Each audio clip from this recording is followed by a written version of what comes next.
जिल्हा परिषद व पंचायत समिती निवडणुकीचा बिगुल वाजला आहे आणि पाथरी हातगाव परिसरात राजकीय वातावरण चांगलंच तापलंय। काँग्रेसचे जिल्हाध्यक्ष तथा महाविकास आघाडीचे समन्वयक बाबाजानी दुर्राणी यांचा राजकीय वारसा तितक्या ताकदीने पुढे नेणारे सुपुत्र जुनेद भैया दुर्राणी आता मैदानात उतरले आहेत।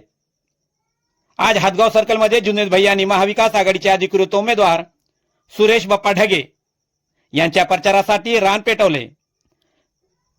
वारसा कर्तृत्वाचा, जोश परिवर्तनाचा, बाबाजानी साहेबांचा प्रदीर्घ अनुभव आणि तरुणाईचं आकर्षण असलेले जुनेद भैया दुर्राणी यांनी आज हातगाव सर्कलमध्ये झंझावाती प्रचार दौरा केला।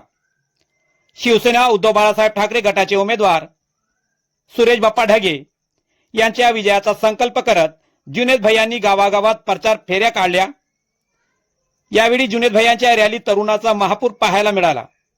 एकाच वादा जुनेद भैया अशा घोषणांनी परिसर दणाणून गेला होता।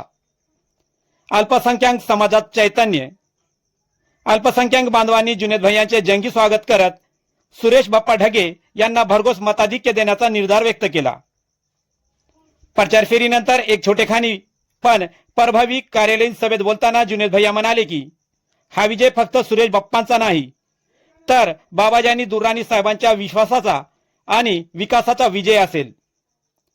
पाथरी तालुक्यातील 5 जिल्हा परिषद जागापैकी फक्त सुरेश बाप्पा ढगे यांच्या विरोधात काँग्रेसचा उमेदवार न देता काँग्रेसने त्यांना जाहीर पाठिंबा दिला आहे।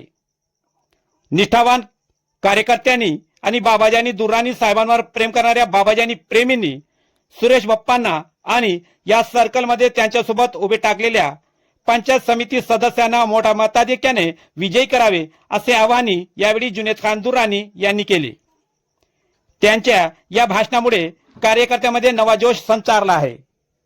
आपण पाहत आहोत YouTube channel SKF news. Salman Sayyad सोबत पाथरी।